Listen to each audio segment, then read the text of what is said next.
नमस्ते सबैजनालाई। आज मैले नयाँ रेसिपी लिएर आएको छु जुन चाहिँ हाम्रो यो गाउँमा पाइने कर्कलोको गभाको तिउन खानु भएको छ कि छैन। मैले चाहिँ आज त्यसको रेसिपी बनाउन लागेको छु, हेरिदिनु होला। अनि तपाईहरुले नि खानु भएको छ कि छैन यसो कमेन्ट पनि गरिदिनु होला।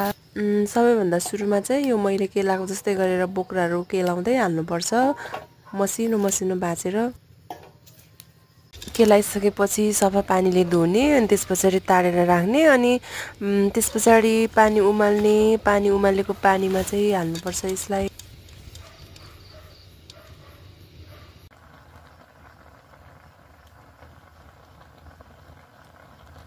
यतिको भएपछि चाहिँ यसलाई मैले चलाएर टिमुर अदुवा फ्रेन्चेम पिसेर लगाएको हो। यो पेस्ट चाहिँ मैले नुन र बेसार चाहिँ मैले सुरुमा त्यो पानी उमाल्दाखेरि नै लगाइसकेको हो।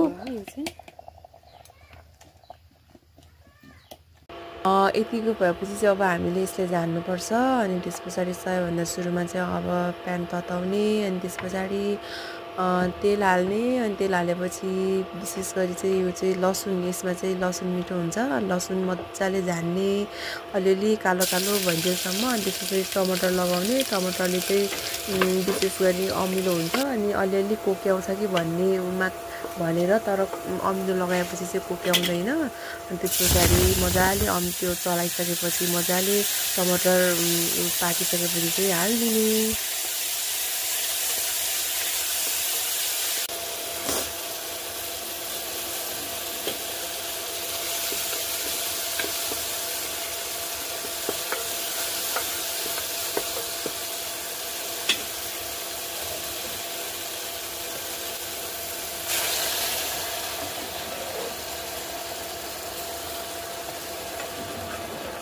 मैले चाहिँ यसरी पकाउँछु कर्कलोको तिउन, एकदमै मिठो हुन्छ। अनि त्यसपछि तपाईहरुले चाहिँ खानु भएको छ कि छैन, खानु भएको छ भने कसरी पकाउनुहुन्छ अनि यसो सेयर पनि गरिदिनु होला, प्लस कमेन्ट सब्स्क्राइब पनि गरिदिनु होला।